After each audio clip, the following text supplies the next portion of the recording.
이 이스라엘 사람들의 교육과 다른 나라 사람의 교육에 큰 차이점이 하나 있어요. 그게 뭐냐면 우리는 보통 공부해, 돈 잘 벌어, 부자로 잘 살아, 여기에 늘 초점이 맞춰져 있어요. 뭐든지. 그런데 이제 왜 공부를 해야 되는지, 또 공부해갖고 뭐 할 것인지, 여기에 대해서는 별로 관심이 없어요. 그러니까 잘 안 되지요. 근데 유대 사람들은 늘 강조한 게 뭐냐면 내가 누구냐, 내가 누군지를 가르쳐요. 그럼 내가 누군지를 알려면 반드시 하나님이 누군지를 알아야 돼.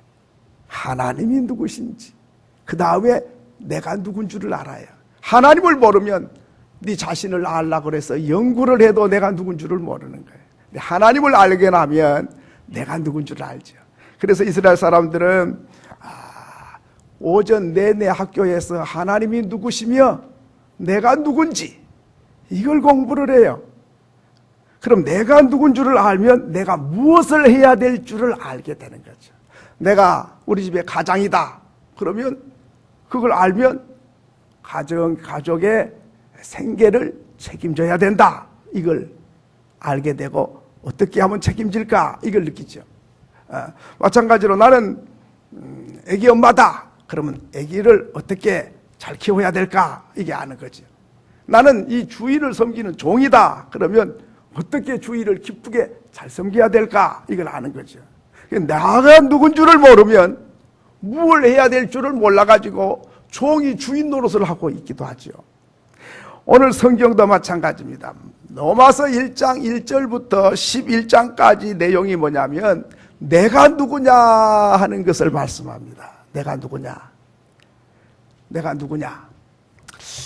다시 말하면 나는 하나님 앞에서 죄인이고 심판과 멸망의 길을 가고 있었고 사단에게 종노릇을 하고 하나님과 원수되어 멸망의 길로 가고 있던 나다 하는 것을 1장부터 11장까지 쭉 말씀합니다.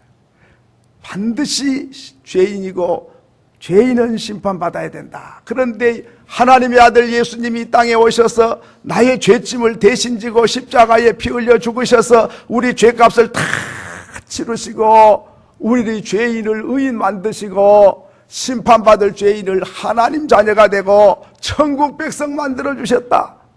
큰 대가를 지불하고 우리가 죄인이 의인이 됐다, 천국 백성 됐다 하는 것입니다. 그러므로 그 은혜를 받았으니 이제는 어떻게 살아야 되겠느냐. 12장부터 16장까지 구원받은 백성, 하나님의 백성, 새 생명을 얻은 백성, 천국 백성은 가장 먼저 하나님 앞에 이 몸을 산제사로 드려라 하는 것입니다. 여러분, 오늘 우리가 누가 감히 나를 보고 네 몸을 갖고 나에게 제사 드리라고 말할 사람이 누가 있어요? 아무도 없어요. 그런 말에다가는 혼나죠.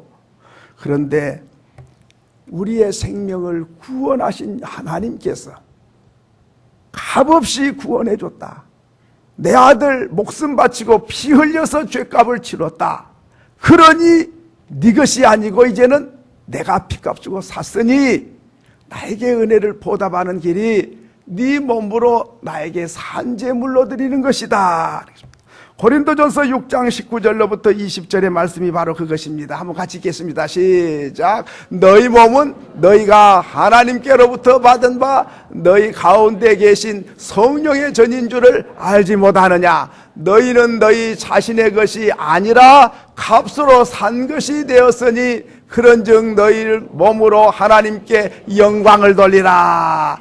값으로 샀으니 네 것이 아니야, 내 것이야. 그렇지만은 내가 노예처럼 쓰지 않을 거야. 너는 나에게 영광을 돌리며 사는 것이 은혜를 보답하는 길이야. 그 영광이 뭡니까? 내 몸으로 하나님께 제사를 드리는 것이다. 저와 여러분이 이 예배도 하나님께 제사 드린 것인 줄로 믿습니다. 그런데요, 우리가 하나님께 안 드리면 어떻게 되는가? 우리 몸을 하나님께 안 드리고 싶어. 나는 내 인생 내가 살고 싶어요. 내가 자유롭게 내 하고 싶은 대로 그렇게 살면 행복할 것 같아요. 그렇게 하면 어떻게 되는가?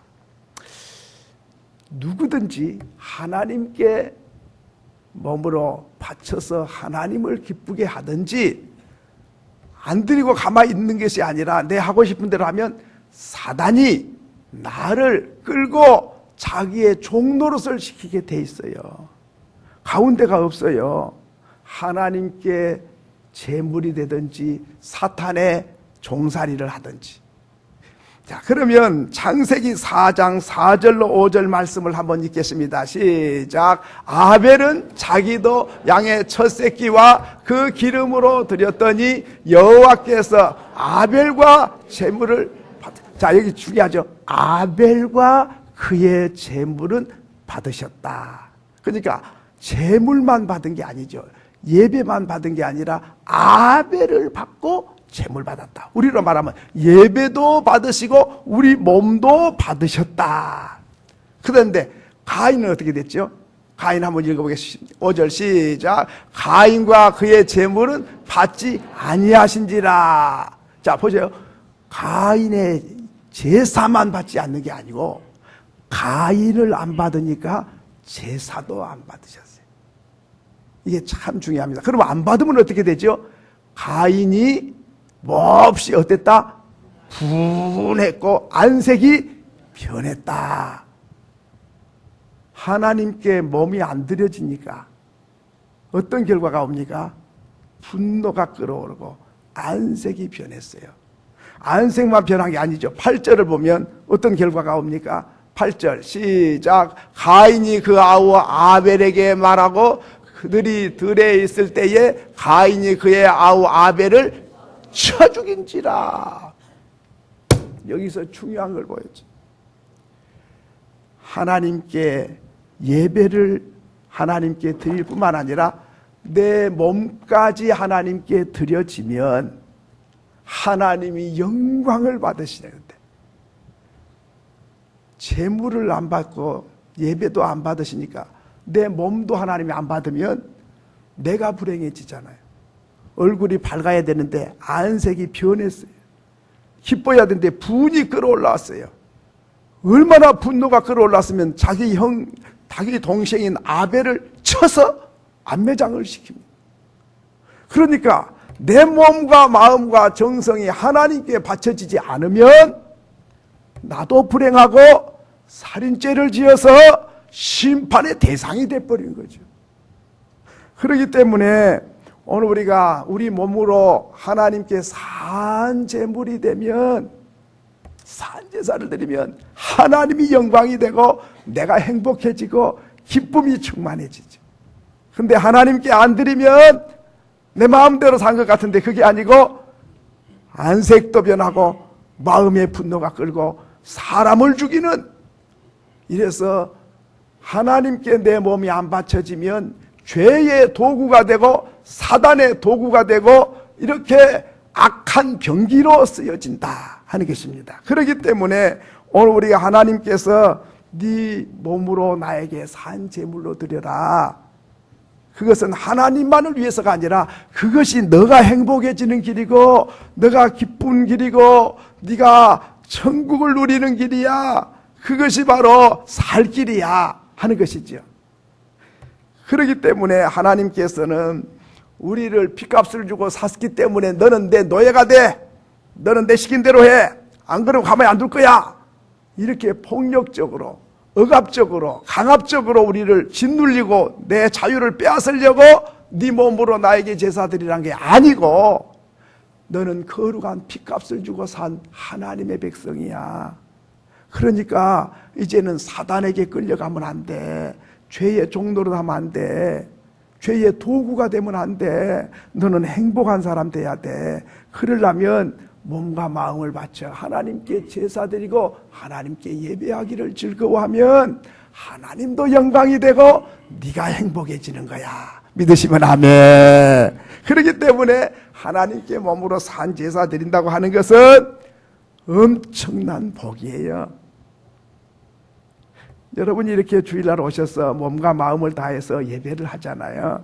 이게 영광이에요. 하늘에서 지금 뭐가 뚝 떨어져서가 아니라. 그런데 만약에 주일날 예배 안 드리고 세상에 내 하고 싶은 대로 살면 어디 갈까요? 뭘 할까요? 고상하고 거룩한 무엇인가 할까요? 타락한 본성이 끄는 대로 따라가는 것이 인생이거든요. 그러면 죄의 도구가 되고 사단의 도구가 되고, 그래서 인격과 삶이 망가지고 건강이 망가지고 가정이 무너지는 그런 사람이 되는데, 시간마다 예배 잘 드린 사람, 그리고 요만한 죄가 있어도 잘못했다고 회개하고 깨닫고 용서를 구하는 사람, 그리고 하나님이 나를 구원해 주셔서 감사해서 찬송하고 영광 돌리며 사는 사람, 바로 이 사람이 축복의 사람인 줄로 믿습니다. 예. 자, 그런데요, 오늘 이 말씀을 보면 죽은 제사가 아니라 산 제사로 드리라 그랬습니다. 그러면 옛날에는 양을 잡거나 소를 잡아서 죽여서 가죽을 벗기고 살을 떠가지고 하나님께 제물로 드렸거든요. 그건 죽여서 드리는 제사지요. 그런데 저와 여러분은 이제 양을 잡을 필요가 없고 소를 잡을 필요가 없어요. 왜? 예수님께서 십자가에 자기 몸으로 제물이 돼가지고 피 흘려 죽으셔서 한 번에 영원히 드려야 될 제사를 한 번에 다 드려버렸어요. 죄질 때마다 드려야 되는데 이제는 드릴 필요가 없어요. 주님이 내 과거의 죄를 위해서도 제물이 되셨고, 현재의 죄를 위해서도 제물이 되셨고, 앞으로 지을 미래의 죄까지 전부 짊어지고 십자가에 의해서 피 흘려 죽으셔서 대가를 치르셨기 때문에 이제는 죽지 않고 양을 잡지 않아요. 그런데 산 제사는 내가 죽지 않고 살아가지고 하나님께 제물이 돼야 된다 하는 것입니다. 거기에는 두 가지 뜻이 있습니다. 첫째는 산 제사를 드리라, 그 말은 살아있는데도 마치 죽은 제물처럼 살아야 된다는 거죠. 여러분, 양을 잡아가지고 소를 잡아가지고 떡 올려놨는데 뭐 죽은 양이나 소가 뭐 말하겠어요? 꼼짝도 안 하지요? 그런데 벌떡 살아가지고 일어나가지고 왜 나를 죽이려고 그러느냐고, 난 도저히 못 참는다고, 죄는 당신들이 지었는데 왜 내가 죽어야 되냐고, 억울해서 못 살겠다고 벌떡 일어난 양이나 소가 그렇게 소리를 지르면 어찌 될까요? 안 되는 거죠. 마찬가지로 하나님께서 나의 죄값을 치루어 주셨는데 이제는 내 고집이나 내 주장이나 내 감정이나 내 생각이 살아있으면 안 된다는 거예요. 살아있기는 살아있는데 마치 죽은 사람인 것처럼. 죽은 사람은 꼬집어도 아프다고 안 그래요. 밥을 안 줘도 배고프다 소리 안 해요. 왜? 죽었으니까. 오늘 우리가 가정에서 죽어야 돼요. 그러면 가정이 천국이 돼요. 그런데 안 죽어. 내 아를 무시 여겼어. 그리고 안 죽어. 그러면 가정은 죽지 않으면 가정이 무너지게 돼 있어요. 어디 가든지 간에 하나님의 자녀는 죽은 재물처럼 때로는 무시당한 것 같고, 때로는 참 바보 같고, 때로는 참 권리를 잃은 것 같고, 참 그렇게 취급받을 수도 있어요. 그렇지만은 내가 죽어질 때에 그것이 살아나는 거예요. 그렇기 때문에 살아있지만은, 권리도 있지만은, 주장도 있지만은, 그러나 마치 죽은 자처럼 그렇게 다 스스로 내려놓습니다. 예수님은 십자가를 지는데 죄가 손톱만큼도 없는 분이에요. 죄를 알지도 못하는 분이라고 했어요. 그런데 마치 죄인인 것처럼 십자가에 매달려서 피 흘려서 죽어가요. 예수 내려와! 내려오면 내 믿을게. 자기도 못 구원하면서 뭐 누구를 구원한다 그래? 그럴 때 활쩍 뛰어내리고 하나님 저들을 벼락을 치시옵소서, 그래가지고 싹 잿더미가 되면은 얼마나 좋겠어요. 그럴 능력이 없는 게 아니라 있어요. 그런데 전혀 없는 것처럼 매달려서 기어고 피 흘려서 죽으신 거죠. 그래서 저와 여러분을 구원하고 살려낸 거 아닙니까? 그렇기 때문에 오늘 우리가 살았지만은 누가 억지로 억압을 해서 죽여서가 아니라 스스로 죽어지는. 여러분, 우리 스스로 자기가 죽은 것처럼, 감정이 없는 것처럼 그런 사람이 바로 산 제물이 된 사람이라 하는 것입니다. 두 번째로는 이 몸으로 산 제물이 돼서 제사드리라, 그 말은 양이 죽어서 죄값을 대신 치르고 죄인을 의인 만들어주는 거거든요. 죄를 지으면 양을 잡고 소를 잡아서 죽여요. 피 흘려서. 그래 양이 대신 죽는 거예요. 죄는 사람이 졌는데 죽기는 양이 죽는 거예요. 그래 양이 죽어서 사람이 의인이 되는 것이죠. 죄는 내가 지었는데 죽기는 예수가 죽었어요. 그래서 나를 의인을 만들어 주신 것이지요. 이게 제물이지요. 다시 말하면 내가 죽어서 다른 사람 의인 만드는 것, 내가 낮아져서 남을 높이는 것, 이것이 바로 제물 되는 것이지요.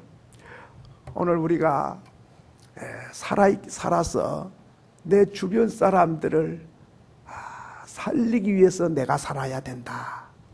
바로 이 사람이 구원받은 주의 백성이고 참 몸으로 제사를 드린 사람입니다.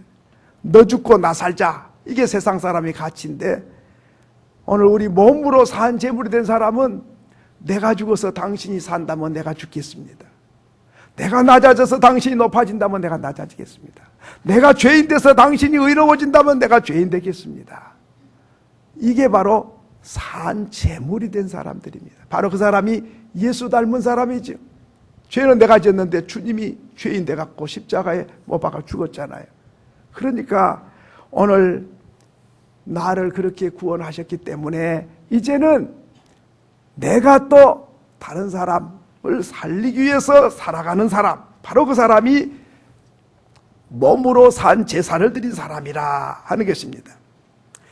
그리고 악한 사탄의 도구 노릇을 했는데, 죄의 도구 노릇을 했는데 이제는 의의 병기 노릇을 하고 살리는 도구가 되고, 이제는 주님이 하신 일을 나를 통해서 하나님이 일하기를 원하신다, 그 말이죠.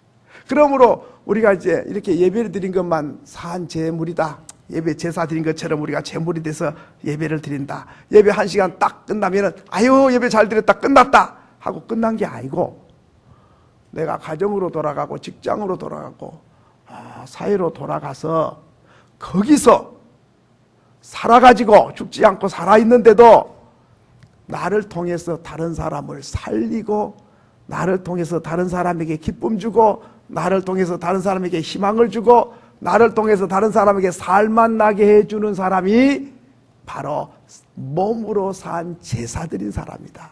그렇기 때문에 우리는 제사가 1시간 예배만 제사가 아니라 우리의 삶 전부가, 교회 밖에서의 삶 전부가 바로 하나님께 살아서 있지만은 제물이 돼서 나를 통해서 하나님이 일하시는 하나님의 손길이 되고 하나님의 발걸음이 되고 하나님의 따뜻한 그 손 내미는 사람, 바로 그 사람이 산 제물로서 살아가는 인생이다 하는 것입니다.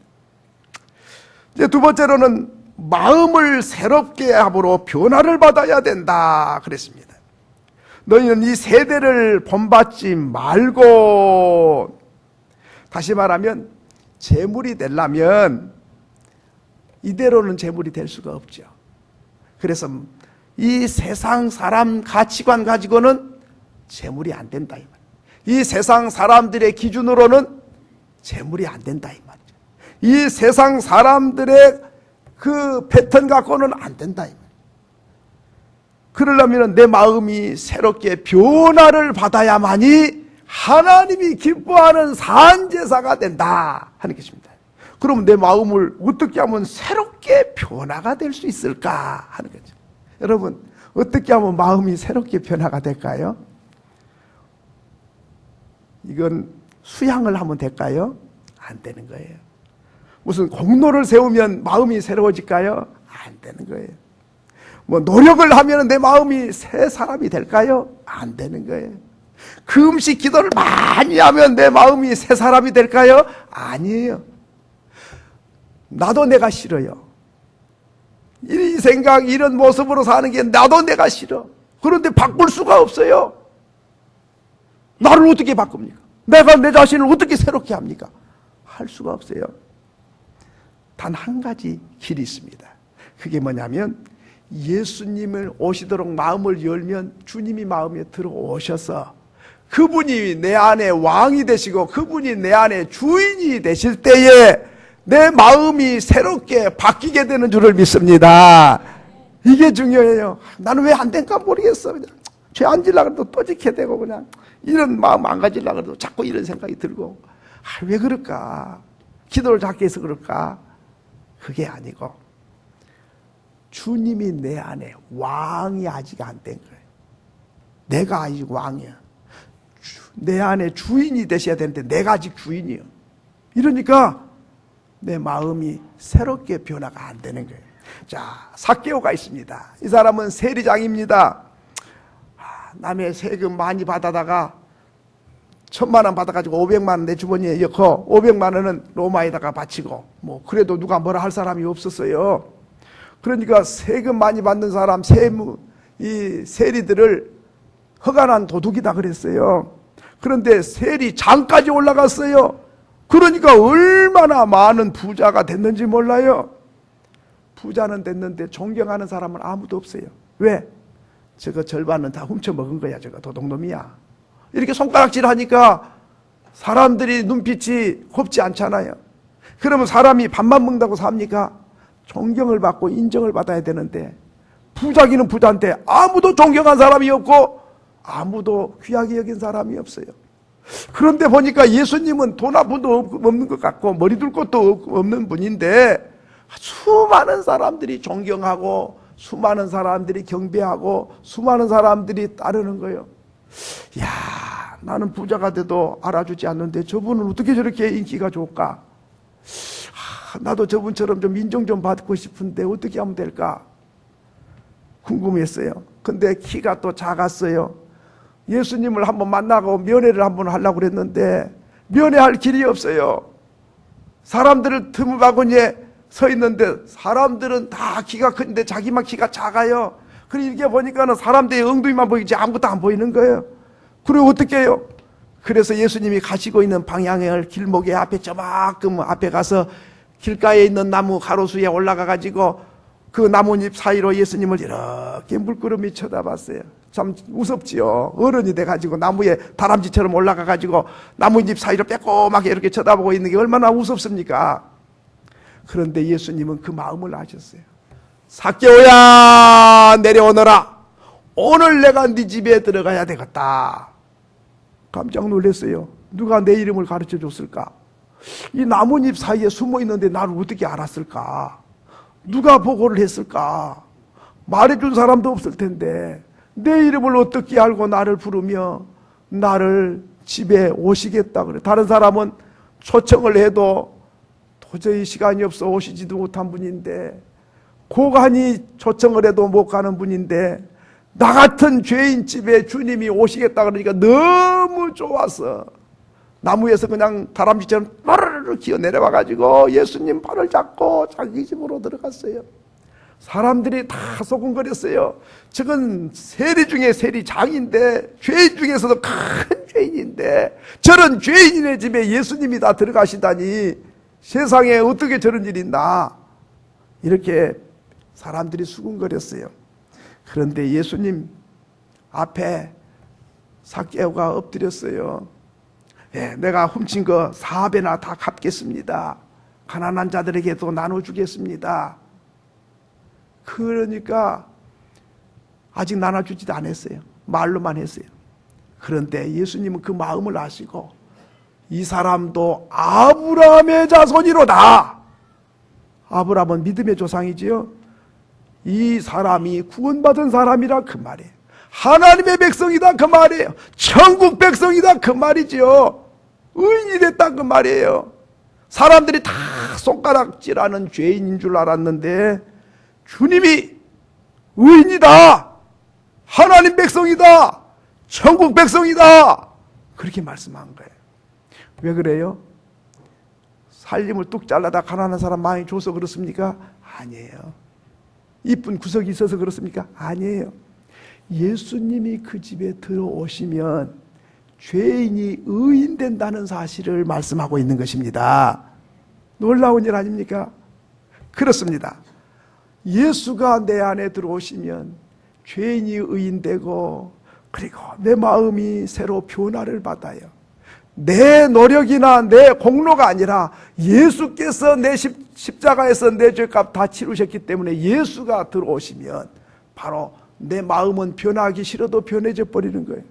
마음으로 믿어 의에 이르고 입으로 시인하여 구원에 이르느니라. 그렇기 때문에 예수님을 마음에 모시기만 하면 마음의 변화가 일어나는 거예요. 그래서 이사야서 6장 1절에 보니까 이사야가 우시야가 죽던 해에 하나님의 천사가 나타난 걸 봤어요. 환상 중에 천사를 봤더니 천사가 내 입술을 갖다가 숯불로 막 지지는 거예요. 그래서 화로다 나여 망하게 되었도다, 그렇게 탄식을 했어요. 그런데 주님이 입술을 지져놓고 새 마음을 주시고 새 사람이 되게 하시고 새 사명을 주셨어요. 그래서 누가 나를 위하여 갈고 내가 여기 있나이다, 나를 보내소서. 이사야가 갑자기 이렇게 마음에 새로운 변화가 일어난 게 뭡니까? 폭로를 쌓았습니까? 선한 일을 했습니까? 절하 기도를 했습니까? 아니에요. 바로 주님을 만나니까 그 시간부터 새로운 사람으로 바뀌는 거예요. 그렇기 때문에 여러분, 우리가 고린도후서 5장 17절에 보면 그런즉 누구든지 그리스도 안에 있으면 새로운 피조물이라. 이전 것은 지나갔으니 보라 새 것이 되었도다. 그리스도 안에 들어오면은 새 사람이 되고 새 마음이 되고, 그리스도 밖에 있으면 아무리 살림살이 다 틀어다가 가난한 사람 줘도 새 사람이 되는 게 아니고 의인 되는 게 아니에요. 그렇기 때문에 그리스도 안에 있느냐 밖에 있느냐, 주님이 내 안에 들어오시느냐 내 안에 주님이 들어오시지 않았느냐에 따라서 새 사람이 되기도 하고 안 되기도 하고, 의인이 되기도 하고 안 되기도 하는 거예요. 바로 주님께 달려있는 거죠. 그래서 우리가 찬송가 289장에 보면 그런 찬송이 있지요. 주 예수 내 마음에 들어와 계신 후 변하여 새 사람 되고, 주 예수 내 마음에 들어와 계신 후에 망령된 행실을 끊고. 그렇습니다. 새 사람 되는 길은 간단합니다. 마음 문을 열고 주님이 들어오시기만 하면 주님께서 새 마음을 주시고 새 사람이 되게 하죠. 새로운 생각을 주십니다. 그래서 계시록 3장 20절에 보면 내가 문 밖에 서서 문을 두드리노니 문을 열면 주님이 들어와서 나로 더불어 먹고 나는 너로 더불어 먹으리라. 주님이 들어오시도록 마음 문을 여느냐 안 여느냐가 중요한 것입니다. 주님이 들어오시기만 하면 바로 그때부터 새 사람이 되기 때문에 그렇습니다. 마지막으로는 몸으로 산제사를 드린 자의 삶의 기준이 달라집니다. 여러분, 우리가 예수 믿기 전에는 기준이 뭐지요? 어떻게 하면 내가 편할까? 어떻게 하면 내가 행복할까? 어떻게 하면 내가 잘 될까? 어떻게 하면 많이 가질까? 어떻게 하면 배가 부를까? 이런 것이 내 기준이었습니다. 무엇을 생각하든지 무슨 결정을 하든지 판단 기준이 항상 내가 기준이었습니다. 그런데요, 예수님께 내 몸을 산 제물로 드리는 사람은 기준은 달라져요. 마음의 새로운 변화를 가져왔기 때문에 기준이 달라요. 무슨 기준으로 바뀝니까? 첫째는 하나님이 선하게 여기시느냐. 내가 이런 행동을 하는데 하나님이 정말 선하게 여기시는가? 그리고 내가 이런 일을 하는데 하나님이 정말 기뻐하실까? 하나님 기뻐하면 나도 기쁘고 하나님 기뻐하지 않으면 나 그런 일 안 할 거야. 떼돈을 줘도 안 해. 이런 기준이 하나님께 몸으로 제사 드린 사람은 딱 설정이 되는 거죠. 그리고 하나님의 뜻인가 아닌가, 뭐 사람들이 좋아하느냐, 인기가 있는 거냐, 뭐 배부른 일이냐, 돈벌이가 잘 되냐, 그런 기준이 아니고 하나님이 선하게 여기시고 기뻐하시고 온전한 뜻이냐, 이 하나님 기준이 내 기준이 되는 거죠. 이 사람이 산 제물로 제사 드린 사람이다. 저는 이제 궁금해가지고 질문한 분들이 좀 많은 편이죠. 성경 읽다가도 모르면 또 질문한 분도 있고, 살다가 뭐 이런 문제는 어떻게 할까, 그럴 때 질문한 분도 있습니다. 근데 어떤 분들은, 목사님, 담배 피우지 말라는 게 성경에 없잖아요. 근데 왜 자꾸 담배를 못 피게 하는 거예요? 뭐 이렇게 이제 묻는 분도 있고, 어떤 분들은 그거 술 취하지 말라는 건 알겠는데 그 술 한잔 하는 걸 가지고 그 기호식품인데 그걸 가지고 못 마시게까지 그래요, 그래. 저 한 잔씩 하도록 좀 해두지. 그런 걸 못하게 하냐고. 어디 성경에 그런 게 있냐고. 막 이렇게 또 묻는 분도 있어요. 어떤 분들은 동성연애도 하긴 놔두지 뭘 그렇게 해요. 그냥 한평생 이리나 저렇게 살나 아무나 만나갖고 한평생 살게 놔두지 뭘 그렇게 그래 해요. 뭐 이래요. 그때마다 답변하기가 참 간단하면서도 좀 힘들어요. 제사 지낸 걸 가지고 지 좋아서 하는 걸 뭘 그렇게 해요. 뭐 엎드려 절을 하든 안 하든 그냥 놔둬버려요. 막 이런 사람도 있어요. 근데요, 답변은 너무 쉬워요.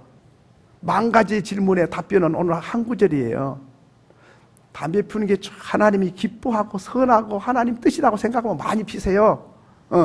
그리고요, 술 마시는 게 그렇게 하나님이 선히 여기시고 하나님이 기뻐하시고 술 취해가지고 비틀거려가지고 운전하다가 사고 내고 그래가지고 사람들 망치고 그런 것이 하나님 뜻이다 하고 생각하면 그렇게 하세요.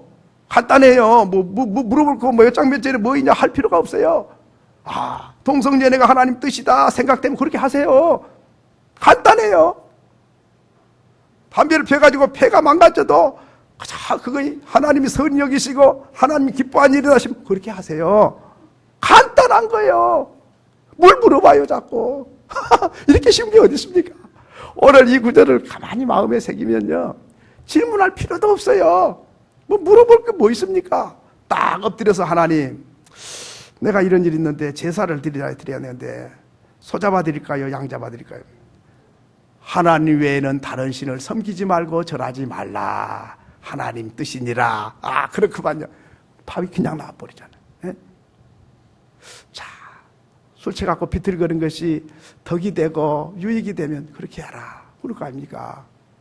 그러니까 기준이 내 기준에서 보면 의심 생각이 많아요. 그런데 하나님 기준이 돼버려요. 그러면요, 딱 엎드려서 묻기도 전에 벌써 그냥 응답이 바로 와버려요. 하나님이 이것이 원한 것이다.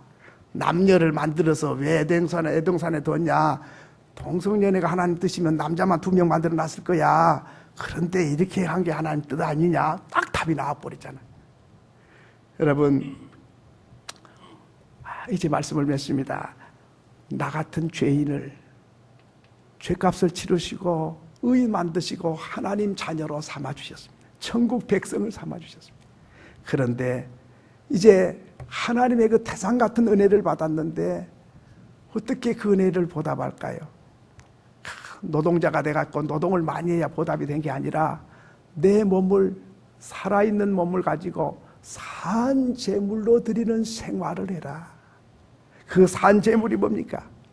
바로 살아있지만은 마치 죽은 자처럼, 그리고 양이 죽어서 죄인을 의인 만든 것처럼 내가 낮아져서 남을 높이고, 내가 죄인 돼서 남을 의인 만들고, 내가 땀 흘려서 다른 사람 살만 나게 해주면서 살아가는 거, 그것이 산 제물이야.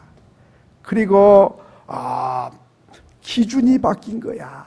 네 기준에서 하나님 기준으로 기준이 바뀌어서 생각의 기준, 판단의 기준이 이제는 내게 있지 않고 하나님께 있는 거야. 그래서 하나님이 하시는 일을 너를 통해서 내가 하고 싶어. 그러니까 너를 값주고 샀으니 내가 원하는 걸 네가 원하면 너는 내 일꾼이 되는 거야. 그리고 내가 싫은 걸 네가 하면은 그거는 내 일꾼이 아니야. 그러려면은 네 마음대로 안 돼. 이 세대를 본받지 말고 마음의 변화를 받아야 돼. 그러려면 성령이 네 안에 오셔야 돼. 그래야만이 네가 생각이 변화되고 삶이 변화되고 그래서 너가 행복해져. 그러면 네가 행복해지면 주변 사람을 또 행복하게 할 수 있어. 그렇게 하면은 하나님이 기뻐하시는 것이고 네 삶은 나에게 일평생 산 제물이 되고 제사 드리는 거나 마찬가지야. 그런 말씀인 것입니다. 그렇기 때문에 여러분, 오늘 우리는 정말 내 몸을 사단의 도구나 죄의 병기로 쓰여지지 않고 하나님의 손에 붙잡혀서 하나님과 함께 창조적이고 건설적이고 생명 살리는 일에 함께 동참하는 사람, 바로 그 사람이 하나님께 산 제사로 드리는 사람입니다. 저와 여러분을 통해서 많은 사람들이 살맛이 나고 더 힘을 얻고 위로가 되고 의인이 되고, 그렇게 해서 나를 통해서 주의 사랑이 땅끝까지 흘러가는 산제물로 살아가는 저와 여러분이 될 수 있기를 간절히 소원합니다.